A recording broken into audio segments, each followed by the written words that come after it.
Stray is a third-person solo adventure game made by Bluetwelve Studio and produced by Annapurna Interactive. It has been in development for 7 years as of making this video and was released on July 19th, 2022. Stray has received critical acclaim since its release, people citing the atmosphere, the fun gameplay, the world, the overall look of the game, the story, or just simply the cat. I was first introduced to Stray from Steam, where I was showed the image of the cat wearing a backpack and thought to myself, cute.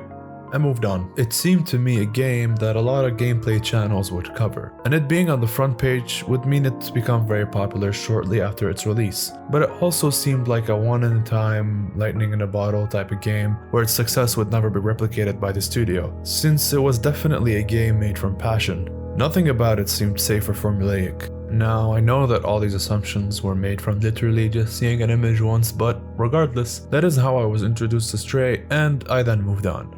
Fast forward a few months, and while my friend was over to share files for work, I opened the games folder on his hard drive and saw Stray. Yes, ladies and gentlemen, the copy of Stray that you are seeing in the background has been pirated. Regardless, I will pay for the game and show my purchase in this video since I have made this review and played the game more than once.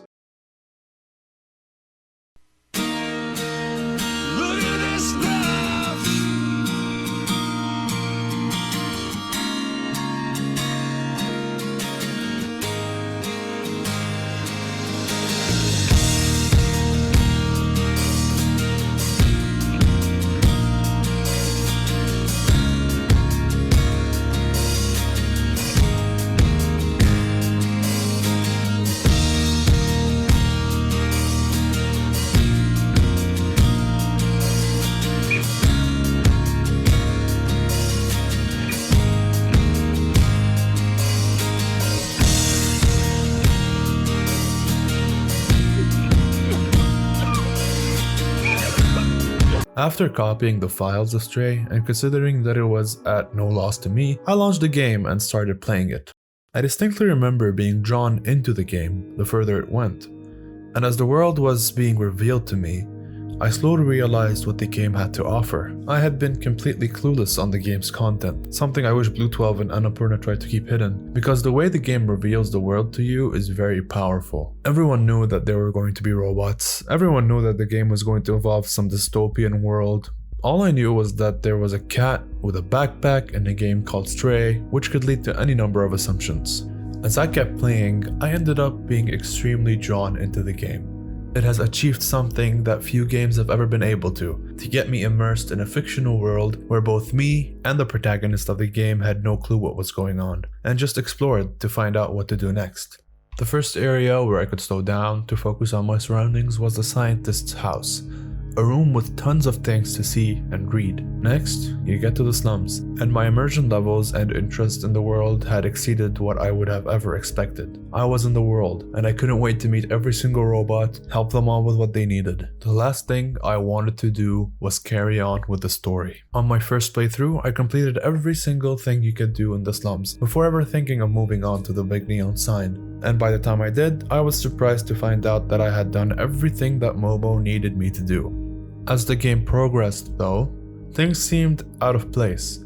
Not too jarring, just weird decisions that were confusing to me. Regardless, I soldiered on and made it to Ant Village, which shocked me. After going through the entirety of the slums, which was masterfully designed to encourage exploration, you send me to another hub world that completely disincentivized that very thing. That disappointed me, but further on, gave me incentive to move on to the next world, since I assumed that the game was going to end soon anyways. I made it to Midtown, and there, the feel of wanting to explore was rekindled. A world that is so opposing to the slums in its scale and its characters. A contrast that is exciting and awe-inspiring. I went back to the same mentality of exploration, and again found myself completing missions without knowing I had to do them. It is after that location's introduction that things started to go awry. The factory mission, the prison mission, and the endgame mission all took me out of them completely and had sapped out what goodwill the game had procured with me and kinda pissed me off. By the end of the game,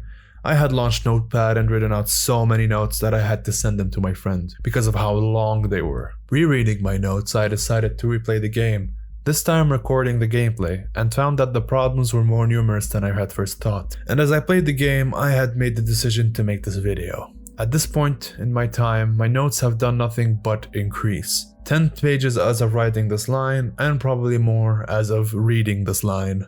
In order to make my critique a lot more structured, as I have learned from my last critique's haphazard approach, I will be taking a page from Usually and splitting the game into different categories that I find helpful to convey my overall massage. Man, this new mic thing is so cool. It's like, rah. Sorry, I'm gonna bother a lot of people while recording this because I don't know where to stand at the moment. Story, world, gameplay, design, characters, environment, and conclusion. As you can imagine, I will be spoiling everything about Stray, so if you're interested in playing it, then this is not a video you would want to watch. I will be using primarily footage that I have taken, in addition to some footage that I find useful to make my points clear if need be. The music in the background is from the in-game soundtrack composed by Jan van der Kruisen. Why you bully me? With all that being said, before we get into the critique, I have found some interesting information that I think people should listen to. Here's a timestamp for where you can skip if you don't care to listen to this section and just want the game coverage, but I believe the information that I will be covering here is definitely interesting and at one point consider to post it as its separate video. Regardless, my introduction to the critique of this game will start with the interesting information that I was able to discover on Bluetwelve, the main developers of Stray.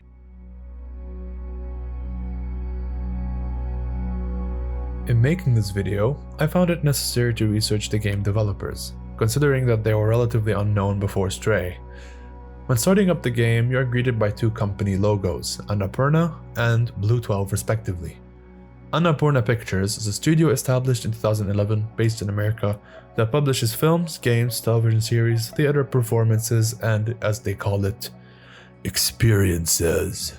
The games are published under the name Annapurna Interactive, which on Steam have published a whole variety of games, some of which are well known, like Journey, Flower, 12 Minutes, Outer Wilds, and others. All these games are developed by separate developers, but clicking on the developer will always lead you back to Annapurna's page, even when the developers have made more than one game. That tells me that Annapurna have a partial or majority ownership of these games, which is understandable considering that they are producing them. Where the details become more interesting is in the case of Bluetwelve. By all definitions, the game studio has vanished. The only thing left of Bluetwelve is a dev blog, which is very sparse in its entries. Reading them tells me a very interesting story that needs to be built together in order for it to make sense. I'll be speculating about what might happen to Bluetwelve, but first, here's all the information that I could find. On the 7th of October 2015, the devlog starts with an image that is very telling.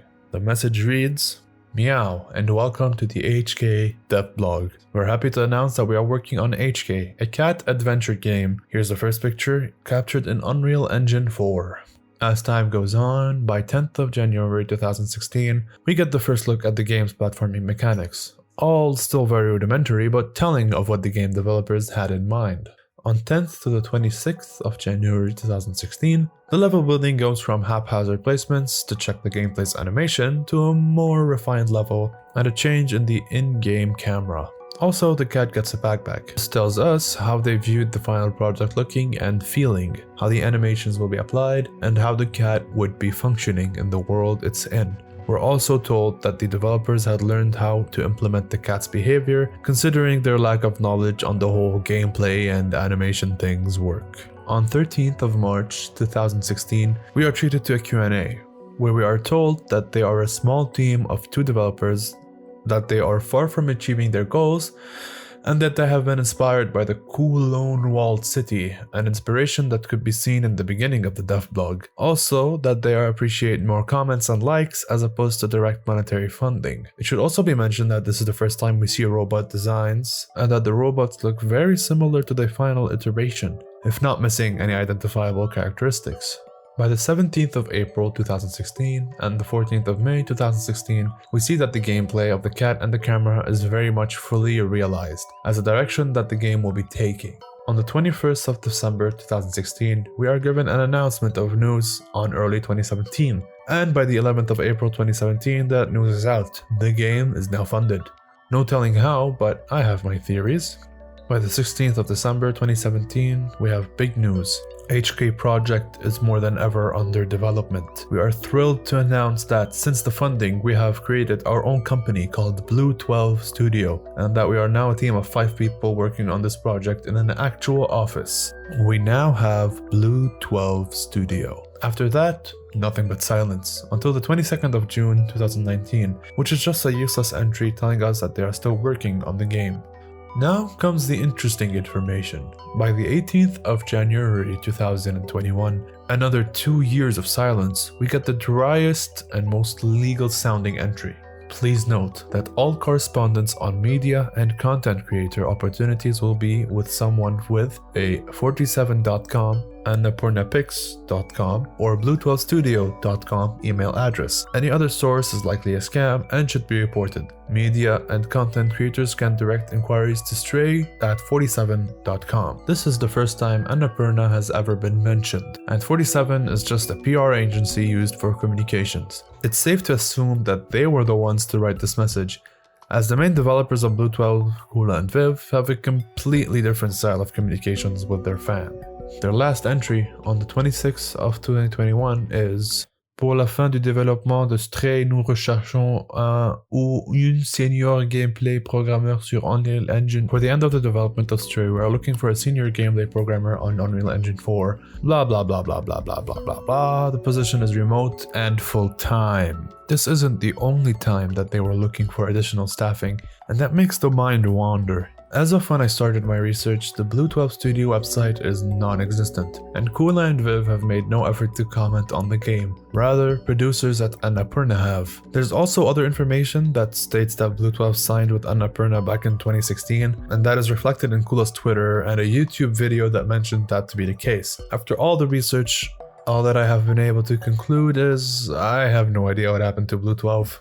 First, I thought that their funding might have come from a third party, but that has been falsified by that guy Glenn's video. Confirmed that same year when Viv and Kula were contacted by Annapurna Interactive. However, in 2016, Annapurna had yet to publish its first game. Even so, Viv and Kula accepted the opportunity and signed a funding deal with Annapurna Interactive to develop and publish HK Project.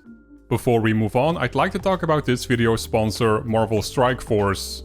I have no idea why Bluetwelve wouldn't mention that they had their funding by Annapurna before then, and neither does Annapurna mention them on any of their accounts that span back to 2016. I had a theory that was very out there that Bluetwelve had strained themselves with funding and had to find a way out, and that they had to sign away the rights to Annapurna in order to fulfill their promise to the first funder, but now I have no idea why Bluetwelve would suddenly disappear. Maybe they made enough money to survive for the rest of their lives. Maybe they are legally not allowed to mention any information against Annapurna. Any conclusion is not satisfying or fully provable. And at the end of the day, assuming the best for both parties is probably the safest bet. Bluetwelve made their money, Annapurna made their money. Everyone is happy, and Kula and Viv are just shy. Regardless, onto the critique.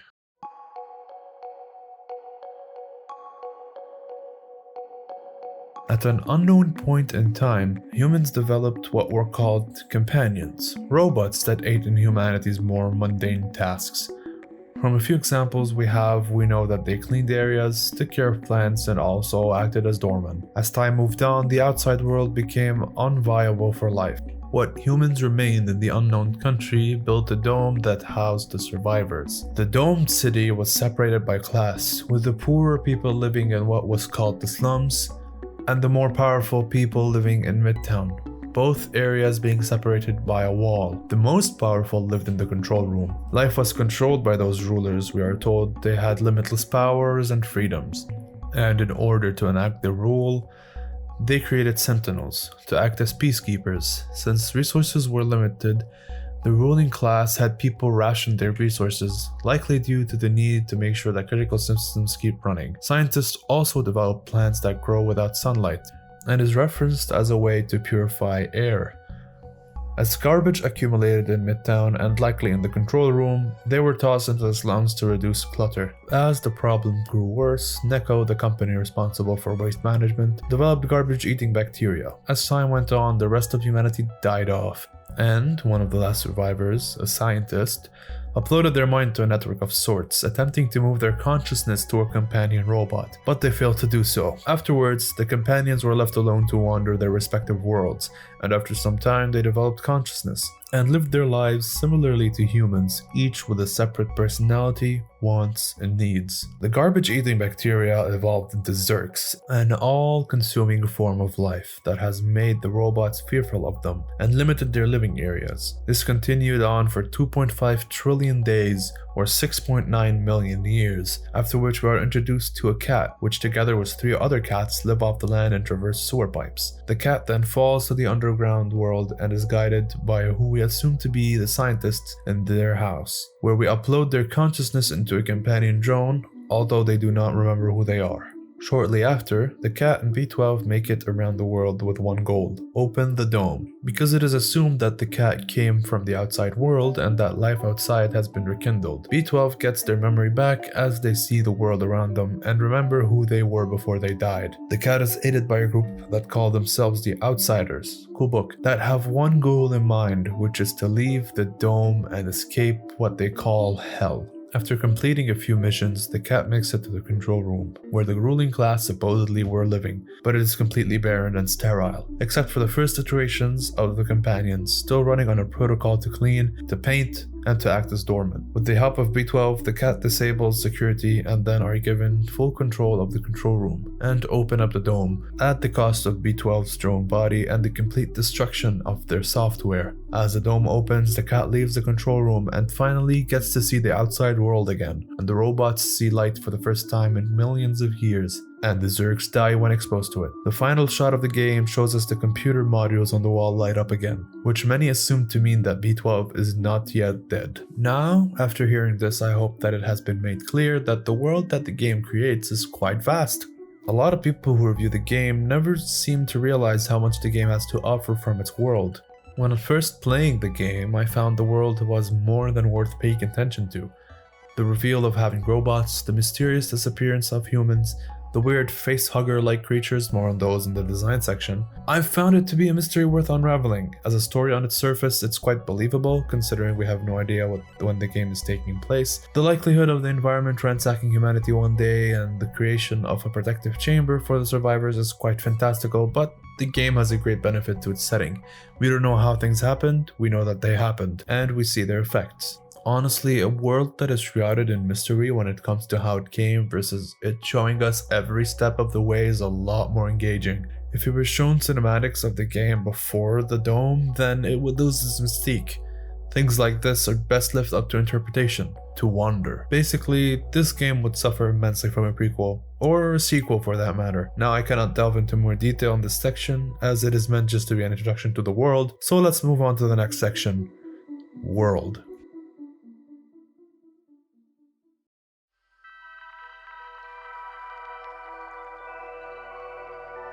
Now, considering that the game has no discernible time frame, there isn't much we can assume about the world beforehand.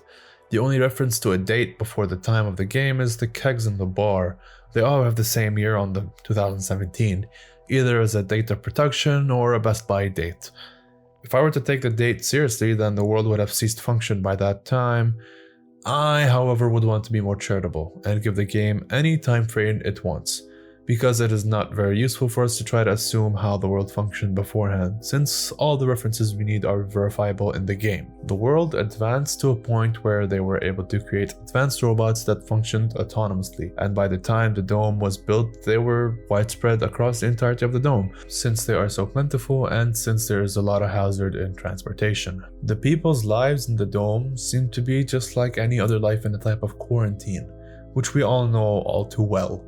We are meant to assume that the world functions similarly to the outside world, only on a smaller scale, with shops, bars, barbers, clothing stores, and factories. Now, with that in mind, one might start to wonder, if resources were limited, where did they come from? Were resources disseminated onto humanity similarly to a communist society? You couldn't have a shop in that case, because a shopkeeper would need to be sponsored by the ruling class. So assuming that people were free to do whatever they wanted and held jobs of some sort, then how do you have a functioning economy?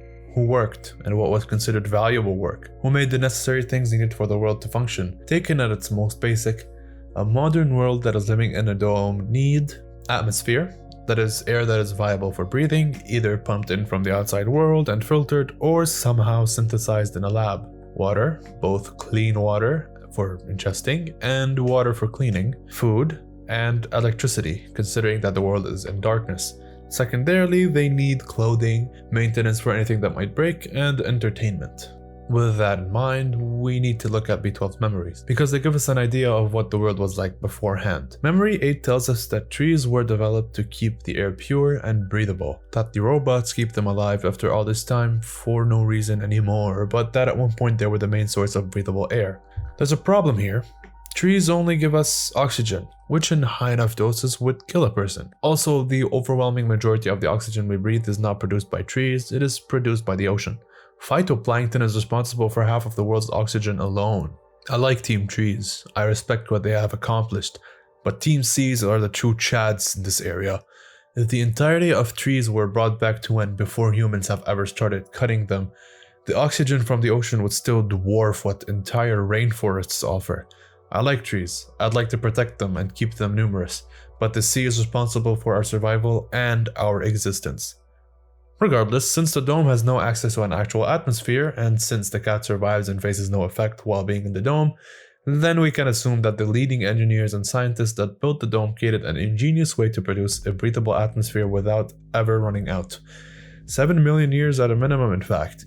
That is quite the feat, and I'll give it to them. I don't know how someone could create this, but this is created in the world we're in, so I'm willing to accept it. Also, it could be assumed that after all the time there's been several airlock leaks, so who knows.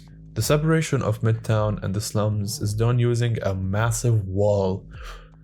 The reason for this is unknown, maybe some form of bigotry towards the poor, but that is unexplained by the vast existence of companions there. That, coupled with the constant flow of electricity, tells me that the world was designed that way. The dome was made to segregate its populations to different groups. Well, there's a thing to remember about the world we're in. Midtown is vastly smaller than the slums. The slums were, before the overtake by the Zerks, consisted of mostly, if not completely, residential areas. Midtown, on the other hand, houses the Neko factory, a rather large waste management facility. The rest of Midtown is made up of small shops that offer food and basic services.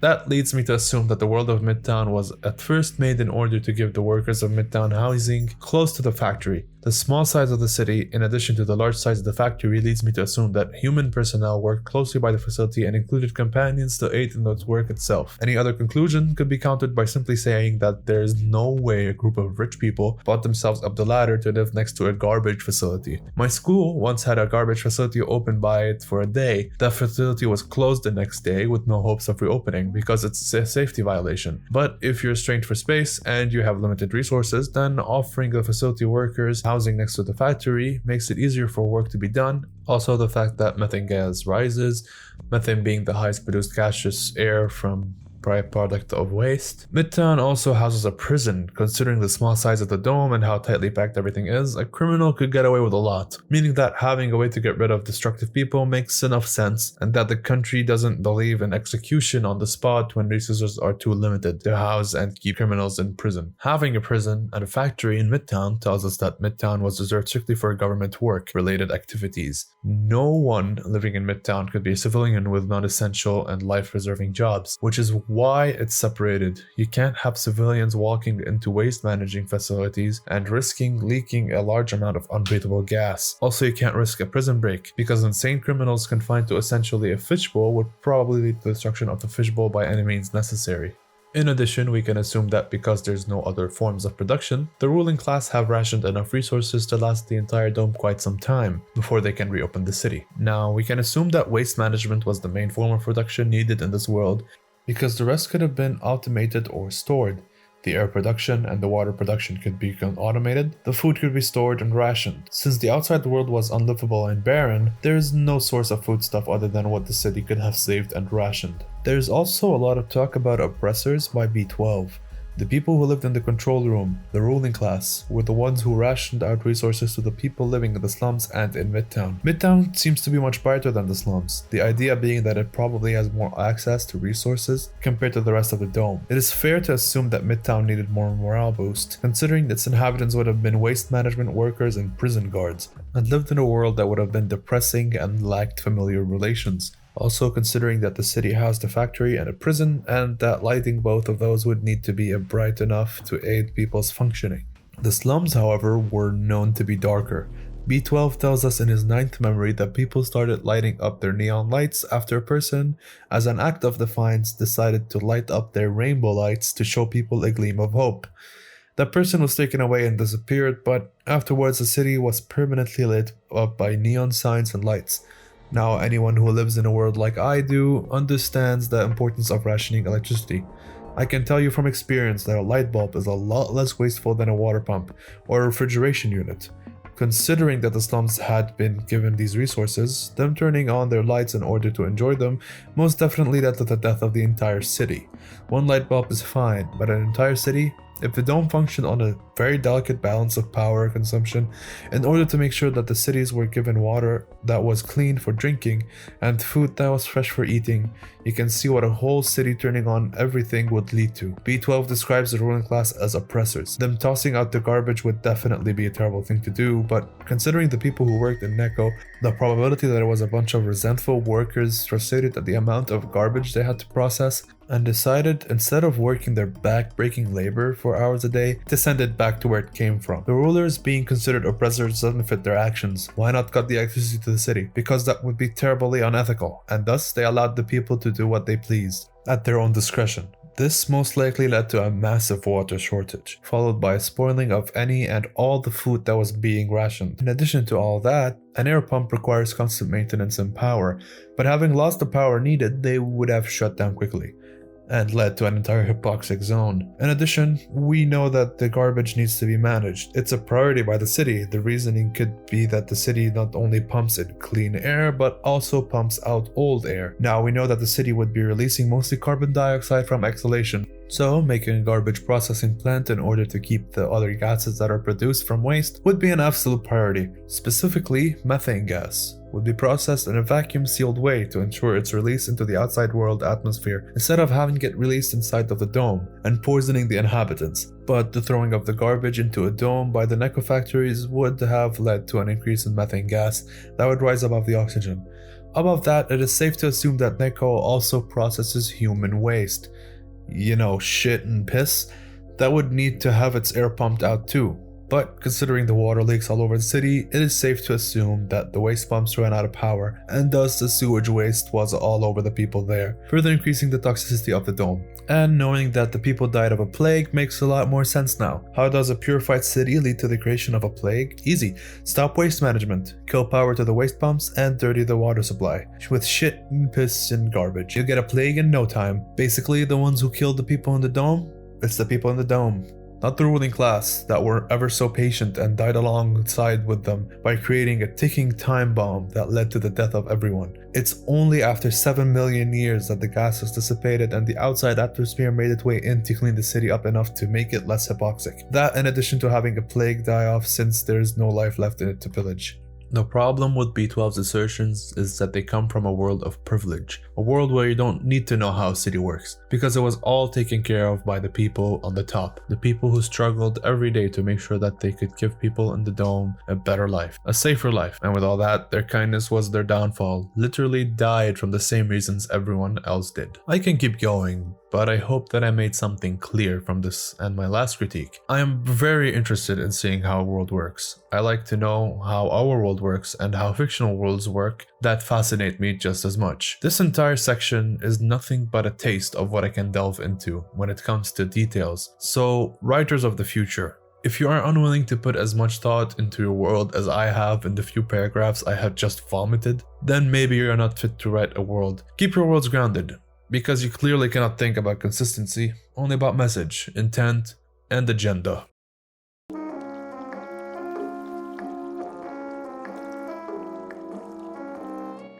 Now that we have found out how people would have died, we can see how robots would have thrived. As time passed, the robots ended up developing personalities. How that would happen is a mystery to me, but it is a truth of this universe. It could be explained by creative programming that went too far and then was unable to be undone, but regardless, it is fresh to see robots that have no hatred to humans. Well, for the most part.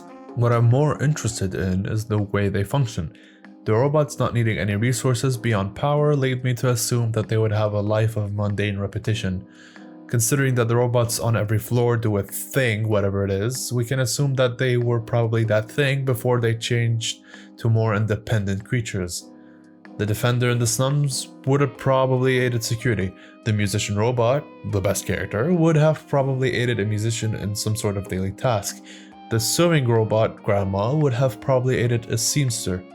Another theory is that the robots are all humans with their brains uploaded into them, but that is not aided by the lore given to us by B12. Regardless, either one would not change the outcome since the robots know that they are robots and don't fancy themselves humans as compared to B12.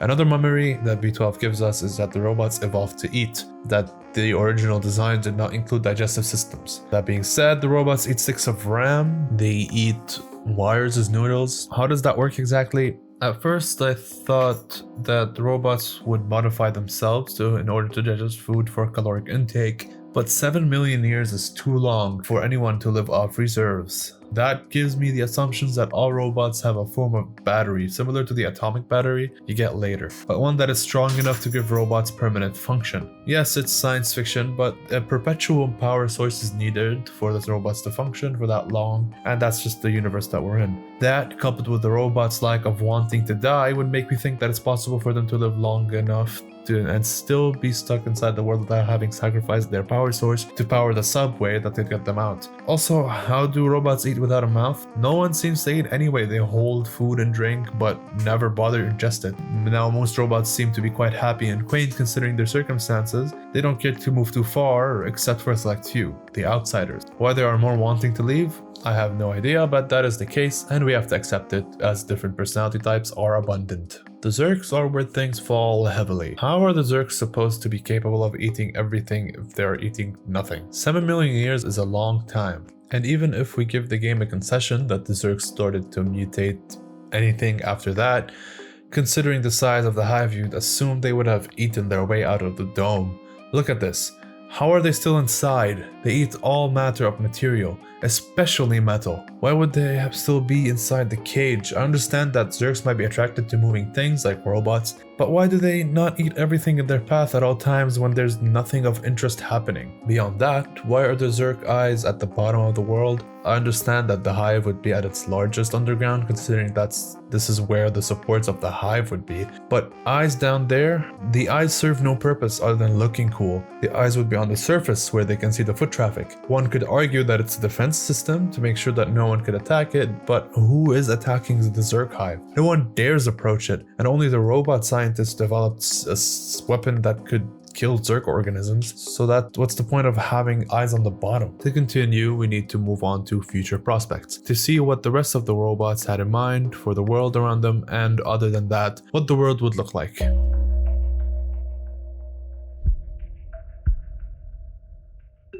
We know that the Outsiders are probably the strongest group that have ever attempted to leave the dome because they make it the furthest. The group is made up of Momo, Doc, Clementine, and Balthazar. Momo lives in the slums. He also lives the highest up, which tells us that he has a dire need to make it to the top. Other than being a great form of map design, more on that later. Doc is stuck in the unprotected zone after attempting to test out a weapon against a Zerk, but has faced a problem that he supposedly could not solve on his own, and is surrounded by Zerk and has been stuck there for a while. Balthazar lives in an ant city and is stuck meditating, and it seems like he has lost functionality of his body. Clementine is the one that made it the furthest, and and has made plans to turn on the subway that would lead her to the control room, but can't on account of being unable to get the atomic battery needed for the job. While playing the game, you are introduced to all of them and are either given tasks or directions to the next point in the story. How do they achieve that? Well, Momo needs a transceiver in order to get in contact with Balthazar, but what that transceiver achieves is of little concern. We already know that the sewers are dangerous, that Doc has had a weapon, and we know where to find him, so placing the transceiver is a waste of time. Momo knows where they went, and knows that they need a weapon to help them traverse the dangerous areas. Furthermore, why does Doc just chill out for what is told to us to be a few years, when all he needed was to recharge his stupid light gun? If it needed extra power to be recharged, it can be recharged slowly with less power. If it can only be recharged using that gay power station, then why not go out there with some armor that you fashioned for yourself? You only need to replace a fuse, you dumb fuck. It takes seconds to replace and even less time to recharge. The more I think about it, the more it seems that Doc wanted to spend the rest of his time away from his son. Also, why would you give your weapon of mass destruction to a cat and its pet drone? It's the only one, and you will make it less effective and not on hand? You really are stupid, aren't you? So Balthazar is a weird one. On one hand, it could be argued that he probably was unable to move and so he accepted his fate. On the other hand, why doesn't he just upload his consciousness to a dead robot and get the body fixed? Not important anyway. I'm not sure why he's in the game. He adds nothing. This whole area adds nothing. But that will be discussed soon enough.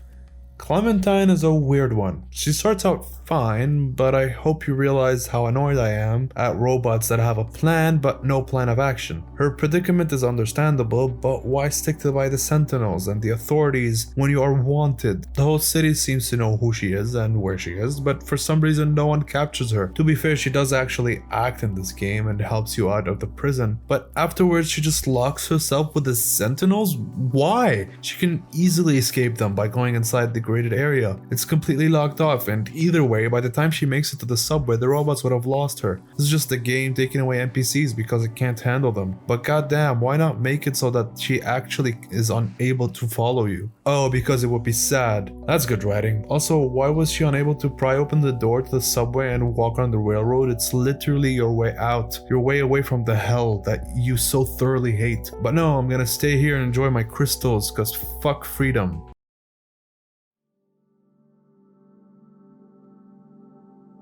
The environment of this world is quite rich. This world is beautiful, and that, in addition to the music, really aids in immersion. I mean, check this out.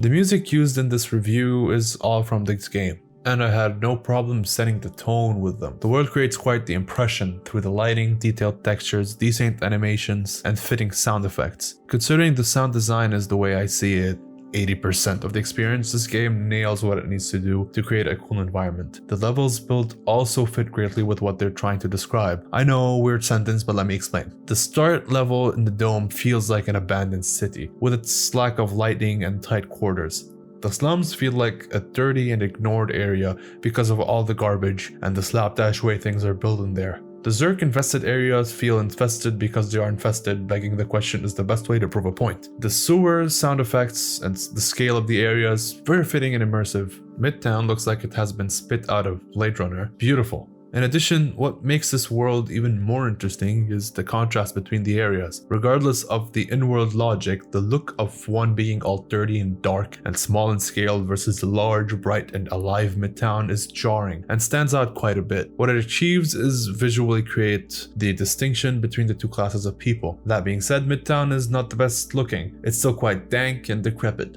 The truly sterile part is the control room, further adding quite the level of discrimination between the lowest level of people and the highest level of people. Visually, it's very well executed and says so much about the people that would have lived there millions of years ago. Now that we have covered all that, I think it's well time we start analyzing the gameplay, since it is a game after all.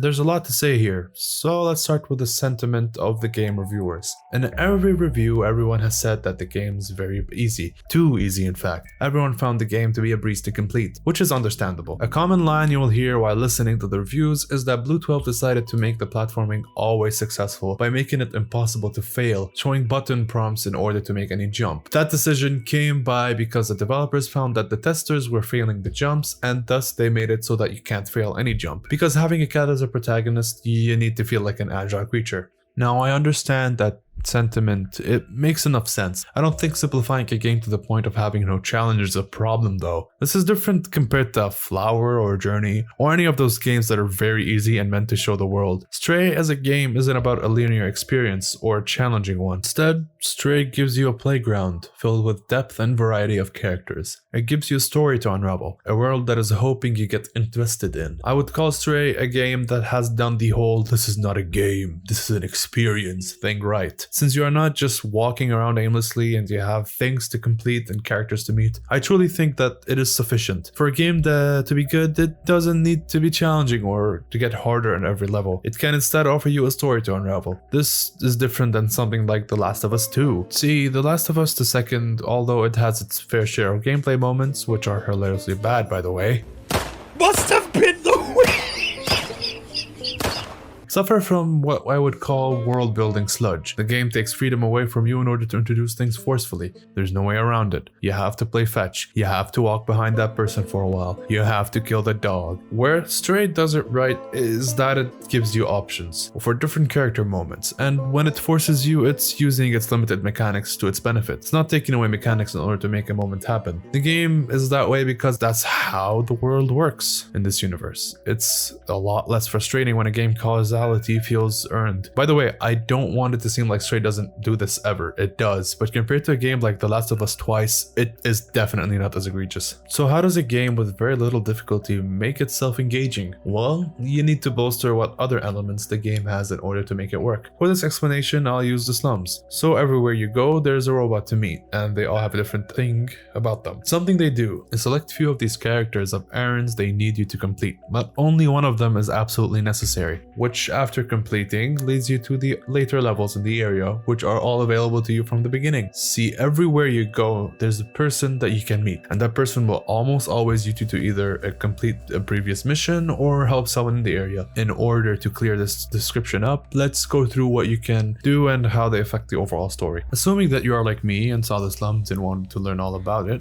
before going to the next mission, here's how it will go. You will meet both a musician and a storekeeper. The musician asks for sheets, and if you can find them, and the storekeeper has things for you to buy, one of them being music sheets. You learn that you need soda cans in order to purchase 2 of the 3 items, one of the 8 music sheets, and some hidden artifact that the robots like. The third item being cables and caustic detergent. Now the city has soda vending machines all around it, and it also has signs all over it that show where you could go to find certain areas. As you go around, find different people, you will find the soda machines and music sheets all over the city. The game gives you main direction, but also a bunch of goals to complete that are all seemingly arbitrary and unnecessary to the game's completion. So what you do is go around the city, finding things slowly and meeting all the robots. One of the robots nudges you in the direction of the detergent, and then looking up you see that there are people that are tossing cans indefinitely. The person in the store complains about the can tossing since it causes a mess in their front door, so knowing that, you go up to the can tossers and get a prompt. You get the robot tossing to mess up his throat somehow, and thus causing the paint to fall down to the robot to the open shop. After that, you sneak in and steal the detergent. Then you go back to the shopkeep and buy the cable. Keeping on exploring and meeting new robots, you would meet a grandma of sorts that tells you that it would knit you a poncho if it only had some cable. You give it the cable that you just purchased and get a poncho, though you can't wear it. One of the doors that you find you can scratch on, so you do so and you enter the house of a geek. Now considering that you found a note on a safe back in the first area and you were told by other robots that only a geek can translate it, you tried with him, but he needs to be warmed up because he's shivering somehow. So you offer him the poncho that you had no use for, and he tells you that he can't fix anything you give him. After he translates the note, you go back to the bar and fiddle with the walls to find some code written behind a painting. Type it in and you have another music sheet. After all that, you realize that you have exhausted the bottom area, and so you go up to the building, the rooftops, and find that there are more robots to meet. You make it to this man and he tells you about the lights in the sky, and shocked, you look up only to see that the sky is not real. That reveal really caught me off guard and I was so intrigued. Then you make it to the house on the edges, finding more music sheets and notebooks. After all that, you realize that you have exhausted the whole area, so you go to the neon sign and meet Momo. And you discover that you completed his missions beforehand. You get the transceiver and find the music sheet in his house, and then before moving on, you offer the musician all the music sheets and he somehow plays it perfectly with 2 chords. Afterwards, you move on to the slums and go to the next mission. This was my experience with the slums, and to a certain extent the whole game when it comes to the main missions. I was way ahead of the game at every turn, which was very satisfying to me because it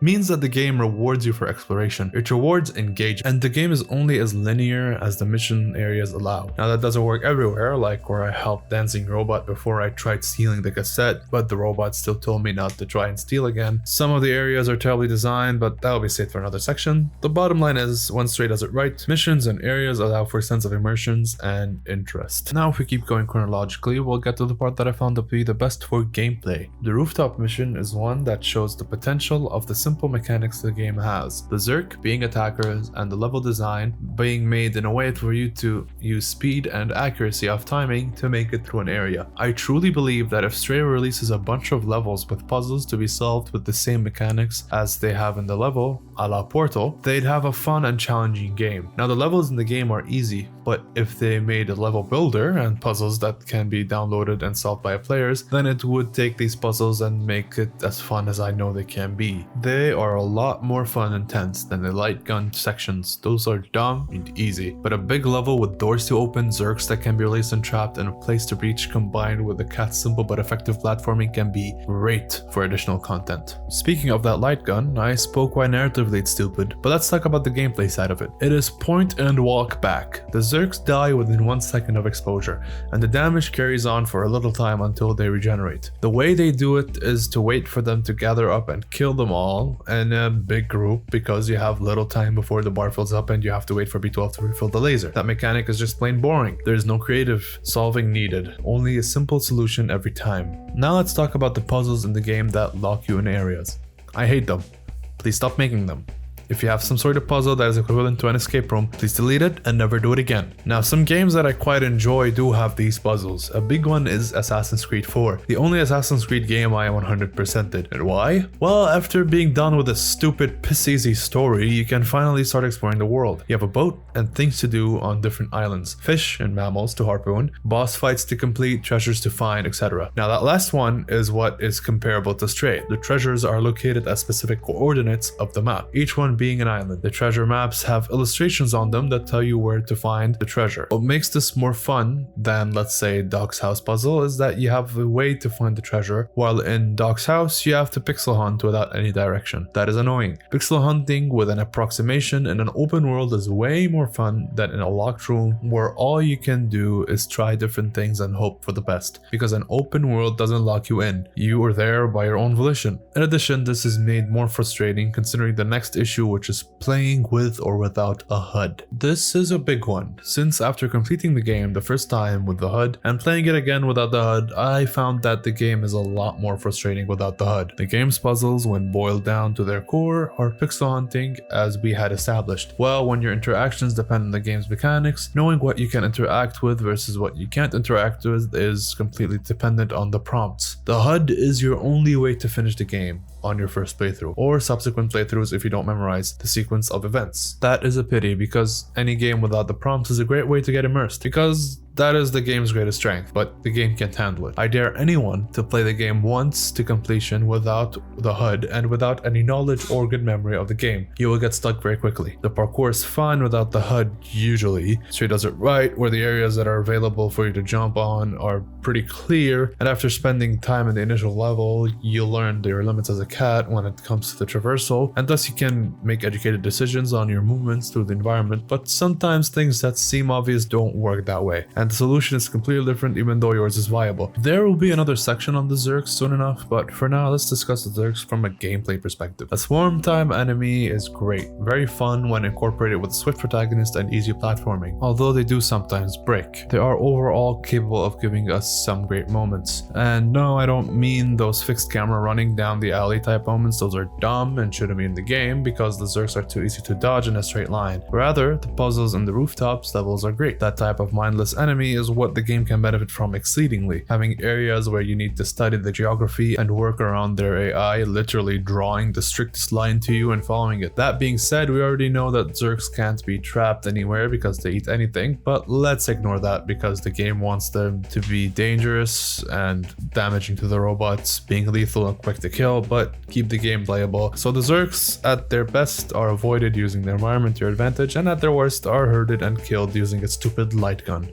This gun narratively, again, makes no sense. It's also what makes the game a lot more easy for the short amount of time you have it. The Zergs can't help killing themselves, and you are there just enjoying their death. Really bad. But what's worse is that Stray does the thing that I shat on The Last of Us Nan for doing, punishing the player using cutscenes. How in the hell is the overuse of a light gun so bad for you when you can do it every time beforehand with no repercussions? Terrible, terrible choice. Just keep the gun with Doc and make the bottom levels more filled with gaps so that you can avoid the Zerg swarms. Yes, that's a complete redesign. So do your job and completely redesign. Speaking of the dumbass B12, let's talk about the dumbass B12 from a gameplay perspective. They are your only key to translate the world around you. More on that later, but they are also your only way to do anything that is digital. They hack doors, kill Zergs, and light your way through the whole game. Now, they do break the laws of the universe, but I can give the developers a pass for this floppy way of having interactions with the world. B12 holds your items. Somehow, in this universe, you can digitize items and fit them on a drone's hard drive, I think? Makes backpacks a lot lighter, but I gotta say it's quite the achievement. You hold B12 in a backpack that was for some reason designed for quadrupeds. That makes no sense and is extremely contrived, so that's another issue the game suffers from, but moving on. The screen on the backpack shows you what you can do with the world around you, accompanied by a sound prompt, and if you have the HUD on, a prompt to do something with controls. They're all done with the same button, so that takes away guessing games with the world around you. But now considering that 12 can talk to a cat, I have a few questions. I'm assuming that the cat in this universe is supposed to be understanding B12, so how does that work? It's not like cats evolved to understand that language. There hasn't been humans for a million years. I assume that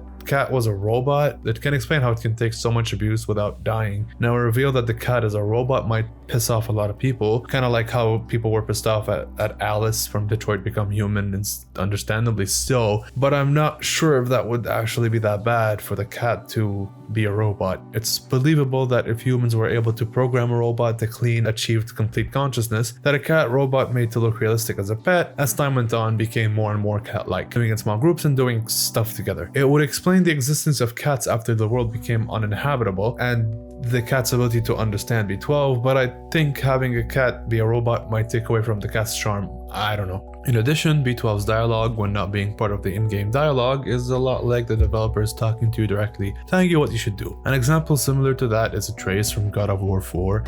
That crystal, I shot it once. It's going. Alright. Often, he sounds like the developers nudging you in the right direction. Boy, stop breaking the fourth wall. These are the weakest antagonists in the game. They remind me of one of the levels in an old Shark Tales game. Avoid their lights and you won't be seen. That's terrible. I hate it. Please no more of this. It forces me to stop and slow down my playthrough instead of flowing through the world like a cat would. Not to mention the terrible camera that doesn't aid me at all at avoiding things. Camera. This game suffers from something almost all third-person games suffer from. Terrible camera. The reason I was able to get those epic shots for title screens is because the camera cannot handle walls. You will disappear from view when this happens. So when things are happening to you and you have no clue where you are, thus you just end up dead. How to fix this? Maybe keep the camera floating at the same angle and make any wall in its way transparent. But no, the camera's always this bad. Nothing to do about it. Collision cameras are such a great idea. Well, that's all I can think of. Let's move on to another section. Design.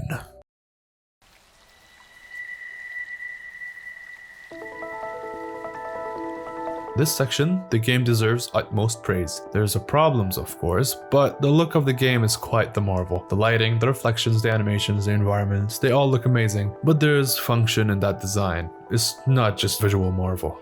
The graphics in the game are truly amazing. Every area in this game has near unlimited angles that would give you viable screenshots for a background image. There's a reason I'm using these title cards. The game definitely has earned the label gorgeous. That being said, the level design is almost always just as functional from the gameplay perspective. Take the slums for example. The level is designed in a way to give the player incentive to discover the world. Regardless if you're trying to go through the game at full speed, you still get to go through a large chunk of the level before moving on. What makes a game good, I find, is whether whether or not it's engaging. When missions are intertwined with the labors that different characters need, you end up in a situation where you can develop characters, showcase the world, and proceed forward in the world that you are in. When done right, that formula can be quite engaging, something that Stray overall succeeds at. When it comes to the linear missions though, the game falls short. Considering that the game is not a challenge, I think Stray did it right by having the most of the game comprised of non-linear areas that you can explore. If a game is more difficult, however, having linearity is not a problem, like at Doom for example. What makes Doom 2016 great is that it is challenging, the controls are responsive, the level design is well made in order for you to traverse and use strategy, and the weapons are also very varied. And so having a linear experience in that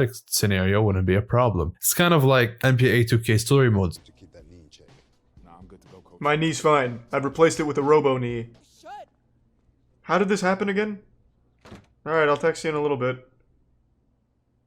I'm out of here and done with college for good. I quit college because a girl doesn't like me anymore. No one cares what your player is thinking of. Take me back to the shooty ball sections. I don't need to learn more about how my created creature of Satan feels about his new girlfriend or how much his foot hurts. Now, another thing the game does right on 3 occasions is have your hub world and main missions be at the end of the map. Though basic, it is the correct approach. Here's where the game blunders though. Ant Village is in every sense a mistake. It's not only just some stupid detour, what you can do there is very limited. Now, on its own, it's not an issue. I have just left the sewers and I'm interested in getting back to the less linear parts of the game because that is what I have enjoyed so far. Oh, B12 doesn't feel like talking. Okay, so I guess I'll just move past all of you. Suddenly I have no way of engaging with the characters. Well, I'll go up because that's the way forward and getting up is not easy. It's a maze up this section, but I get that weird combination of monitors and wires, so that's the main objective. I just moved past the whole area, but okay, we go from the main objective. Very different from the last section. Oh, B12 now wants to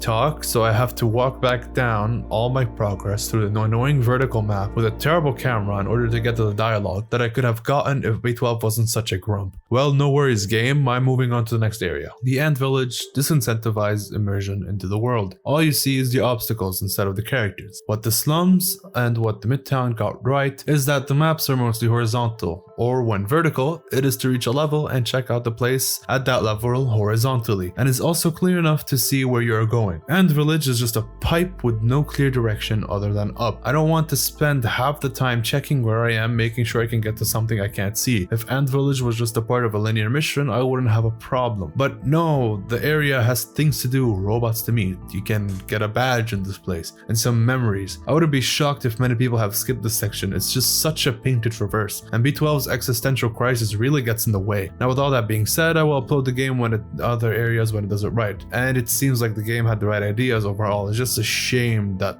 happened.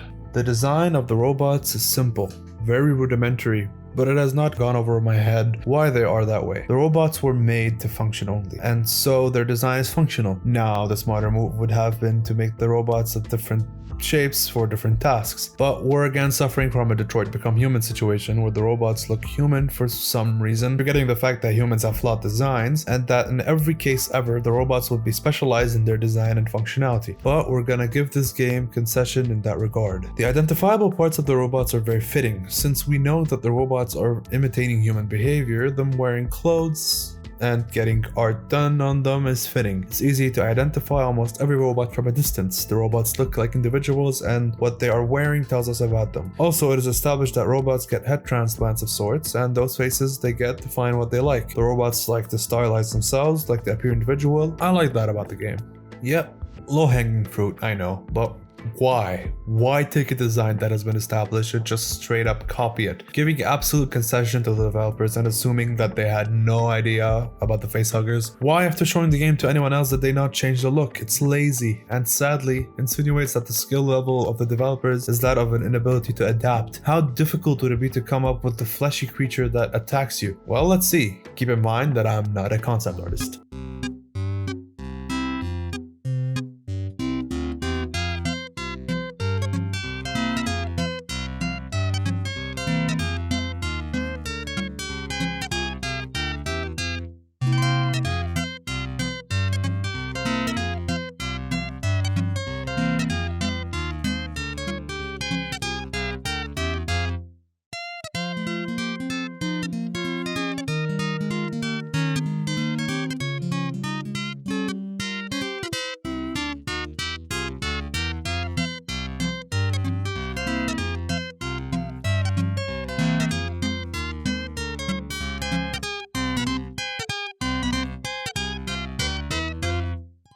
I'm not a creature designer and I haven't drawn in a while, so excuse the terrible sloppiness. Also, all these drawings were made late at night, so give me some pity, but my point stands. If a crappy artist can make some original designs that can work well enough, then concept artists can come up with something that is obviously not plagiarized. Also, the reason I stuck with spider legs is because I was thinking of the animators can't include a bunch of tentacles to make creatures more complex to animate. Also, I know the creatures are maybe creepier, but you can keep their mouths shut until they attack, so whatever.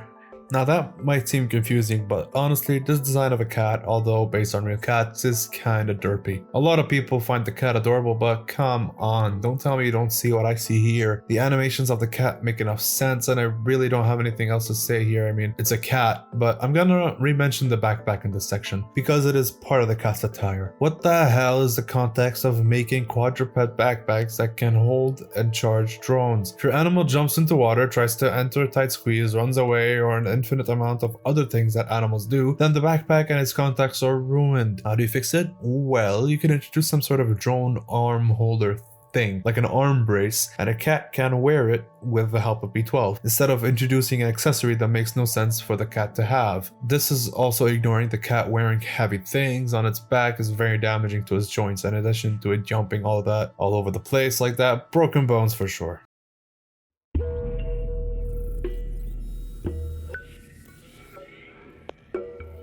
This might seem contradictory, but what I will say is that the characters are quite thin. The reason I don't think it's quite the issue is because on the first playthrough, when you have no idea about what's going on, the world is what carries the game instead of the characters. Traversing the world and seeing the different characters doing what they do on a day-to-day kept my interest. The NPCs that do not hold significance to the story perspective actually aid in the world building. For example, the robot staring at the sky, the musician robot, the dancers, they all tell us something about the world that we can chew on. Now that being said, the characters that run the story, that's where we have problems. Let's go chronologically. B12.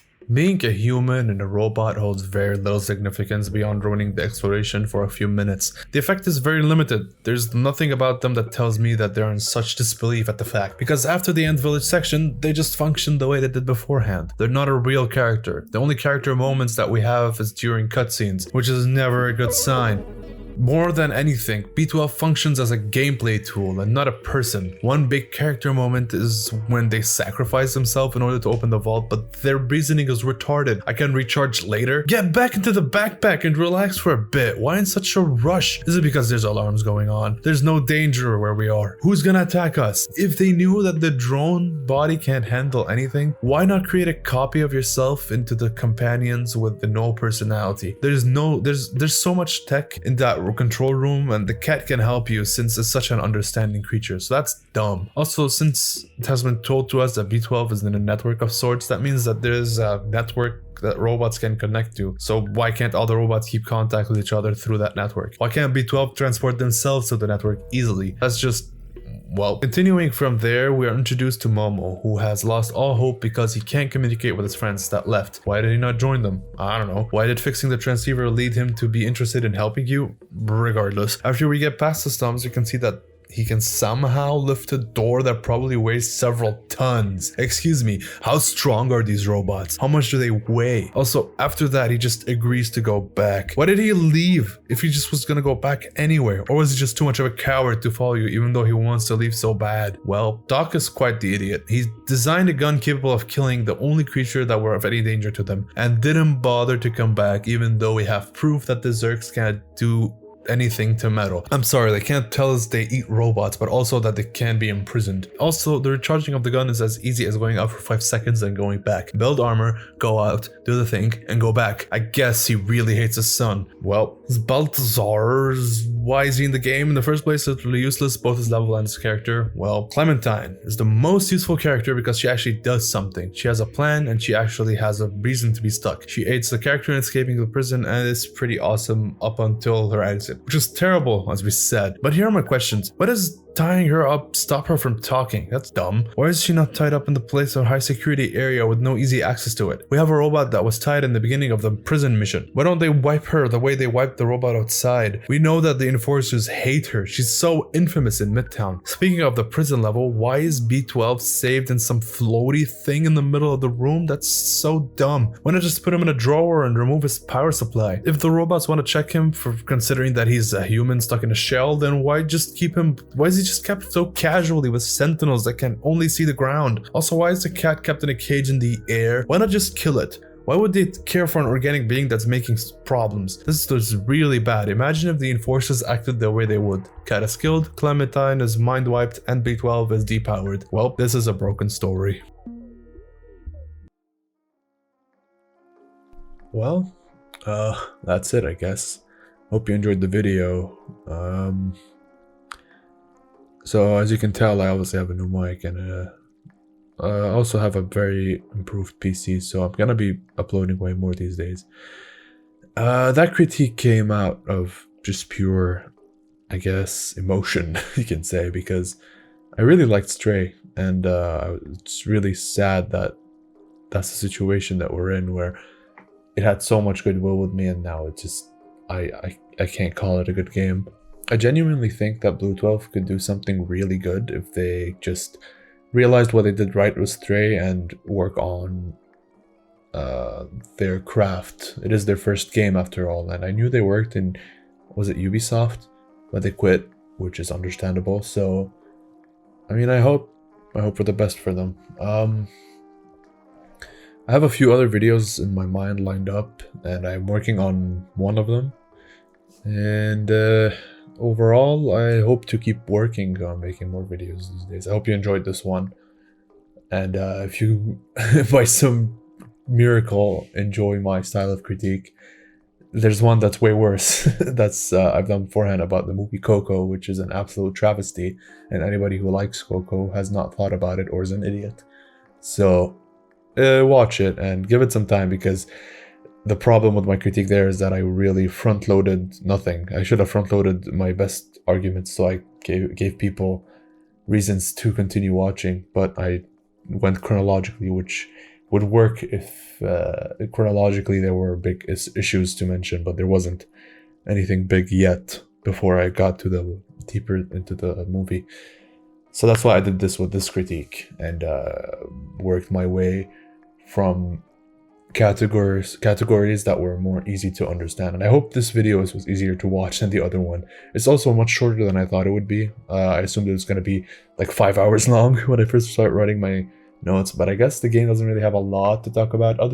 There are a few things that I didn't mention, like some, what you'd call them, Easter eggs and stuff like this, like the clocks all being 16 because of the bits, because of the way like computers calculate stuff. They work in bit rates, and or like whatever computation methods, and 16 is more understandable than 12. Yeah, and some other stuff like this. There's a bunch of small references all over the game which are cool to pay attention to, but not important in my critique. The point of my critique was to talk about the story and the problems therein.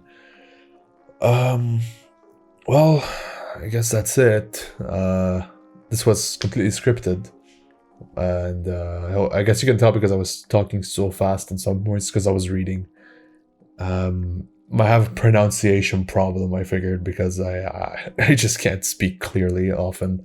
Maybe I'll get better over time if I keep going with this, which I will probably do, even though I don't have any success. I know I'm talking to no one right now, but I don't care. Most of the videos I make for myself. That's what's important. Regardless, if you enjoyed this video, I have other videos that I've made. Some of them are more comedy related, and there's going to be some serious ones coming out here and there. The next video, I don't know, maybe in a month's time. I probably have it done, maybe sooner, depends on how busy I am. And yeah, that's about it. Hope you enjoyed, and I'll see you in the next one.